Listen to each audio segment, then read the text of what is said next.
I don't know. Smashed over the leg. And, sorry. Perfect. Thanks.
Please be seated.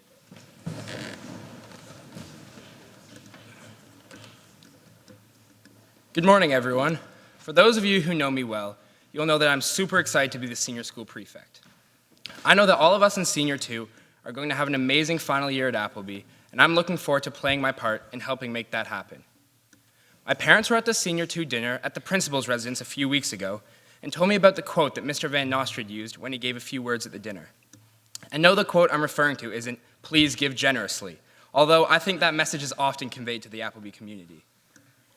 No, the one I'm talking about is from a speech that Winston Churchill gave in 1942 after winning what he called the Battle of Egypt. In his speech, he said, "Now this is not the end.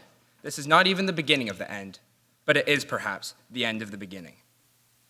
Churchill was not predicting the end of the war, but he was signaling that it had entered a new phase, that the Allies had started to get their act together, and that the time of Germany making easy progress was over. Mr. Van Nostrand, in his remarks, was simply pointing out that we, as Senior 2 students at Appleby, are also ending our beginning. And we will be soon moving on to a new phase, our primary and secondary education years, the time of living at home with our family, and the days of being financially dependent, although I'm going to do my best to keep those days going as long as possible, are ending. Our beginning is coming to an end. And while we think about that, and think about how grateful we are to our parents for all they've done, including giving us the opportunity to attend this amazing school with all it has to offer, we now start to think about the future and all the excitement and possibility that it holds. The end of the beginning. A bit dramatic by Mr. Van Nostrand, maybe, but we all know he can be that way sometimes. So it got me thinking, as we mark the end of our beginning at Appleby, how will we want to remember our time here? And maybe even more importantly, how will we want our time here at Appleby to be remembered? What kind of impact will we have had on our classmates, teachers, and the broader Appleby community? And how will we use our time and experience here to go into the next phase and do amazing things? In June, many of us will go off into different directions, but one thing I can say with absolute certainty is that the friends we have made during our years at Appleby will be friends for life, because we all share the incredible and unique experience that is life at Appleby College. My parents didn't go here. My brothers and I are first generation at Appleby. But for my friends whose parents are alum, the Jellies, Moffats, Bars, Yates, and others, I'm not sure their parents ever made another friend after Appleby. We all have a lot to be thankful for, but for me, the friendships and personal connections made here are what matter most. To my Appleby friends for life, I say thank you, and I'm excited to see what Phase 2 and beyond holds for all of us. We all know the saying, famous last words. In its non-literal sense, it basically means that even though you've said something, it may ultimately prove to be wrong. For example, I'm going to get 95 in calculus, famous last words. I dropped calculus.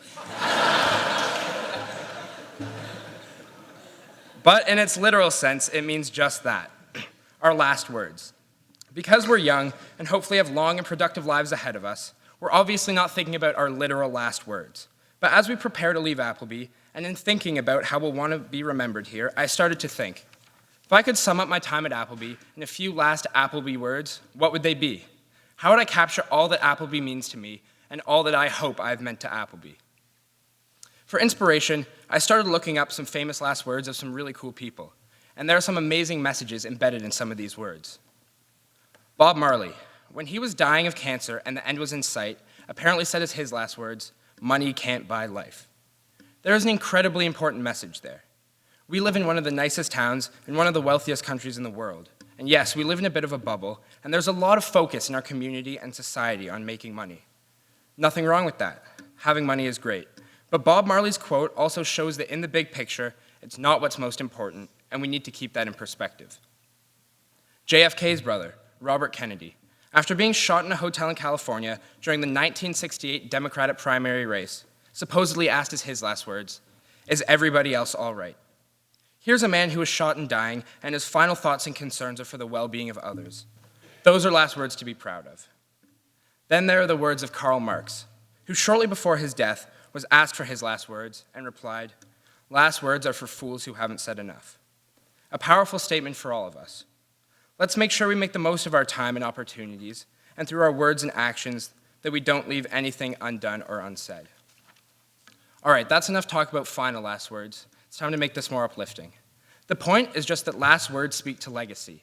And as our Appleby days come to an end, we can think about our Appleby legacy. What we've done to make this a more caring and inclusive place. What we'll take away with us, and what we're leaving behind. One thing I'm taking away with me is the experience of having awesome teachers that give it their all and convey their love and enthusiasm for the subject matter. For years, I thought I knew what I wanted to do and how things were going to unfold. I was going to finish Appleby, apply to Queen's Commerce, and come out with some awesome business job. Then I took history with Dr. Carter, the ultimate beauty, and he helped me make an unlikely discovery, that I love history. And no offense to some really excellent teachers I've had, but I hate math. I love Mr. Hay. It's hard to find any nicer or more enthusiastic teacher, but unfortunately, I think his subject's terrible.